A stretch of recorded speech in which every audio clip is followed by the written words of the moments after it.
नमस्कार. मी डॉक्टर सौ वैशाली गोस्वामी कुलकर्णी. आदिशक्ती आध्यात्मिक संघटनेच्या वतीनं मी एक पौराणिक स्त्री चरित्र घेऊन आले. महासती अनसूया माता. विराट स्वरूपाच्या नाभिकमलापासून उत्पन्न झालेल्या ब्रह्मदेवानं विष्णूपासून वेदज्ञान मिळवून सृष्टीसाठी 4 मानसपुत्रांना उत्पन्न केलं. सनतकुमार, सनक, सनंदन आणि सनातन. पण ते 4ही ब्रह्मनिष्ठ निघाले. ब्रह्मदेवाच्या मन आणि शरीरापासून काही तपस्वी पुत्र निर्माण झाले. मरीची, अत्री, अंगिरा, ऋतू, भृगु, पुलस्त्य, रुची, दक्ष, वसिष्ठ आणि नारद. यापैकी अत्री हा सर्वोच्च ज्ञानी. ब्रह्मदेवाचं मूर्तिमंत तपच जणू साक्षात ईश्वरच. सत्व, रज, तम या 3ही गुणांपैकी कोणत्याही गुणाचा ज्याच्या मन आणि बुद्धीला स्पर्शही झालेला नाही. स्थूल, सूक्ष्म, कारण या 3 देहांच्या जो पलीकडे आहे. जागृती, स्वप्न आणि सुषुप्ती या 3ही अवस्थांच्या मध्ये न गुंतता जो तुर्यावस्थेमध्ये राहू शकतो. ब्रह्मविद वरिष्ठ, आत्मनिष्ठ, योग विद्येचं वनस्पती प्राणी यांचं ज्ञान असलेला, ग्रहगोलांची गती जाणणारा, प्रारब्ध गती आणि ग्रहगोलांची गती यांचं विज्ञानही जाणणारा, नित्य सत्वस्थ असा महात्मा म्हणजे अत्री मुनी. शरीर निरोगी राहावं यासाठी आयुर्वेदाचा आणि मन निकोप आणि निरोगी राहावं यासाठी अत्रेय स्मृतींची निर्मिती करणारे अत्री मुनी. अत्री मुनींची ब्रह्मसन्मुखता वाढत होती. सर्वज्ञ म्हणून ते प्रसिद्धीस पावत होते. जितेंद्रिय, पूर्ण काम, ब्रह्मचर्य, तपस्साधना आणि सर्वज्ञपण हे सगळं पाहिल्यानंतर आत्मार्थे पृथ्वीं त्यजेत असं म्हणणाऱ्या प्रत्यक्ष ब्रह्माला म्हणजे अत्री मुनींच्या पित्याला अत्रींनी प्रपंचात राहावं आणि प्रजा निर्माण करावी असं वाटू लागलं. आणि ब्रह्मानी अत्री मुनींना विवाह करण्याची आज्ञा दिली. खरं म्हणजे अनुरूप वधू येणं आवश्यक होतं. पण देव इच्छेनं हा योग लवकरच जुळूनही आला. अत्री मुनींना सर्वथैव अनुरूप असणारी सौंदर्य, बुद्धिमत्ता आणि ईश्वरनिष्ठा यांचा त्रिवेणी संगम असणारी एक रूपवती कुमारी म्हणजे अनसूया ही वधू म्हणून लाभली. कर्दम ऋषींचं प्रत्यक्ष साकार झालेलं तप म्हणजे अनसूया. मातपित्यांचा तपाचा वारसा लाभलेली ही अनसूया बालवयामध्येच समाधीपर्यंतचा ज्याचा अभ्यास झालेला होता, तत्वज्ञान ज्याच्या रोमारोमामध्ये भिनलेलं होतं आणि वैराग्य ही ज्याची स्वाभाविक प्रवृत्ती बनलेली होती, प्रकृती झाली होती, त्या अत्रींना विवाह करण्याची खरं म्हणजे कल्पनाच मनाला रुचत नव्हती. पण वडिलांची ही जी व्यथा होती प्रजा निर्माण करण्यासंबंधीची ही अत्यंत प्रामाणिक होती. आणि ही वडिलांची प्रामाणिक व्यथा आणि वडिलांची आज्ञा दोन्हीही अत्री मुनींना उल्लंघन करणं शक्य नव्हतं. आणि त्यामुळे अत्री मुनींनी विचार केला, विवाह देहाचा होणार आहे, प्रपंचानं अंतरंग डळमळीत व्हावं अशी साधक दशा त्यांची उरलेली नव्हतीच. जो अनासक्त आहे, वीतरागी आहे, त्याला संसाराचं भय कसलं.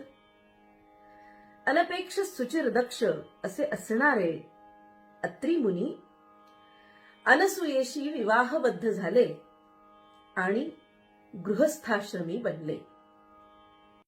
मनूची कन्या देवहूती आणि कर्दम ऋषी या तपोधन जोडप्याला लाभलेलं कन्यारत्न म्हणजे अनसूया. अनसूया जन्मतःच बुद्धिमान, ईश्वरनिष्ठ आणि रूपवान होती. परोपकारी होती, कर्तव्य तत्पर होती आणि वृत्तीनं आध्यात्मिक होती. देवहूतीला 9 कन्या आणि 1 पुत्र होता. कर्दम मुनींसारख्या ब्रह्मनिष्ठ पित्याकडून परमपद प्राप्तीच्या मार्गाची दैवी संपत्ती या मुलांना लाभलेली होती. मुलाला जसा तो वारसा लाभला तसा तो मुलींनाही लाभला होता. यात अनसूया ही एक दैवी संपदा असलेलं स्त्री रत्न होतं. सर्व मुलींचे यथाशास्त्र यथासमय विवाह होईपर्यंत कर्दम ऋषी प्रपंच करीत होते. तोही अगदी त्रयस्थासारखा. त्यानंतर मात्र पूर्णतया वीतरागी झालेले कर्दम मुनी वनांतरी निघून गेले आणि आत्मसुखामध्ये निमग्न झाले. आयुष्यभर पतीची अखंड सेवा, अतिथी अभ्यागताची सेवा आणि प्रपंचाची उठाठेव करणाऱ्या देवहूतीचं मन मात्र पती निघून गेल्यानंतर उद्विग्न झालं. तिचं मन उद्ध्वस्त झालं. अशा जन्मठेपेपेक्षा मरण बरं असं तिला क्षणोक्षणी वाटायला लागलं. वैधव्य प्राप्तीनंतर निदान सती तरी जाता येतं, मला तेही करता येत नाही. एका ब्रह्मनिष्ठाची मी पत्नी, मला 4 चौघींसारखं ढसाढसा रडताही येत नाही. पतीला सोडून मी क्षणभरही कधी राहिले नाही, पण त्यांनी मात्र मला सोडून जायला हवं का? असं निघून जावं का? असे प्रश्न तिच्या मनामध्ये निर्माण होऊ लागले. तिच्या दुःखाला सांत्वन खरं म्हणजे नव्हतंच. मुली सासरी निघून गेलेल्या, त्या किती दिवस साथ देणार? परंतु देवहूतीला सावरलं ते कपिलदेवानं. आई, तुझा शोक जरी सत्य असला तरी व्यर्थ आहे ग. तूच विचार कर ना. तू कोण आहेस?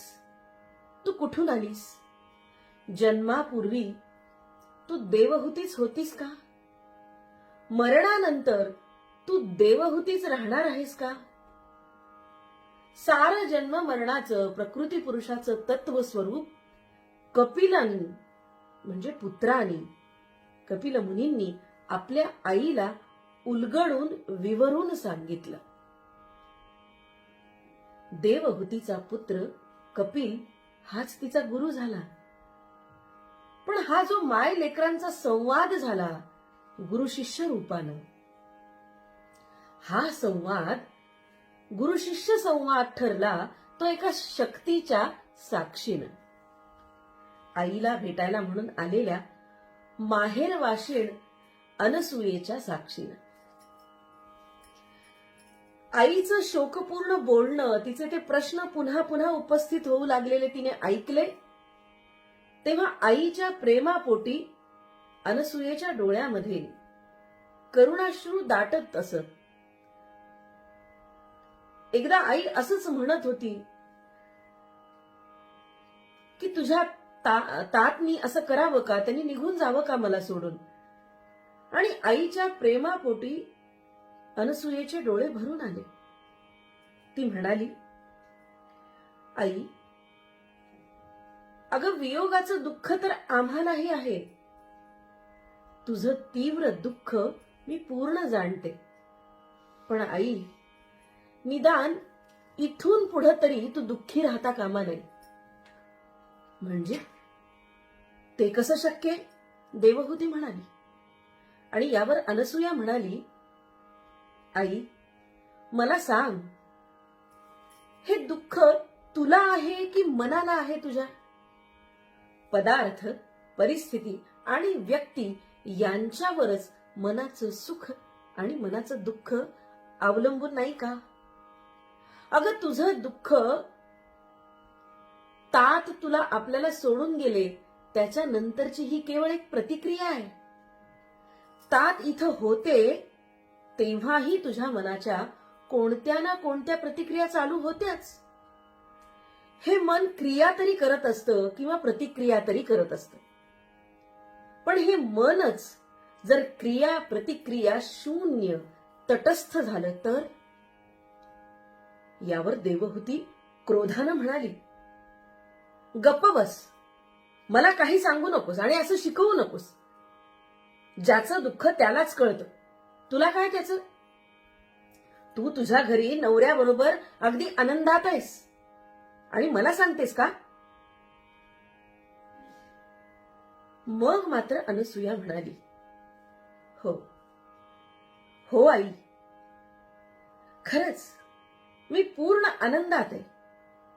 आनंदात आहे, आनंदात होते आणि आनंदात राहीन.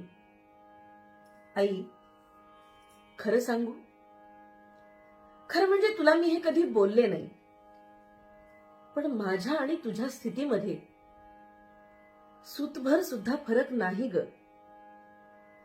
पण मी आरंभीपासून आनंदात आहे आणि पुढेही राहणार आहे, म्हणूनच तुला सांगते. देवहूतीला चक्रावल्यासारखं झालं. तिच्या एकदम लक्षात आलं की आपला जावई म्हणजे अत्री मुनी हेही तपस्साधनेमध्ये मग्न असणार आहे. देवहूतीचा क्रोध आता गेला आणि तिला मातृप्रेमानं गहिवर आला. ती म्हणाली, अनसूया, अगं तसं नव्हतं मला म्हणायचं, तसं नाही ग. पण खरं म्हणजे मला आलीये तुझ्या संसाराची कल्पना. माहितीये मला अत्री ऋषी काय आणि तुझे तात काय, दोघेही सारखेच, अगदी बेपरवा.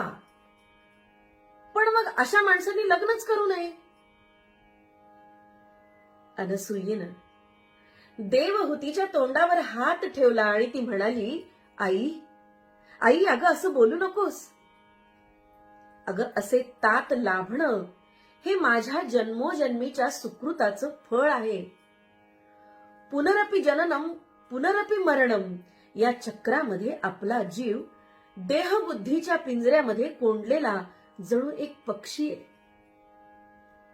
या पिंजऱ्यातून सुटून आत्मसुखाच्या आकाशामध्ये विहार करण्याचं कर्तृत्व एखाद्याच व्यक्तीला लाभतं आणि हे भाग्य या दोघांना लाभलंय.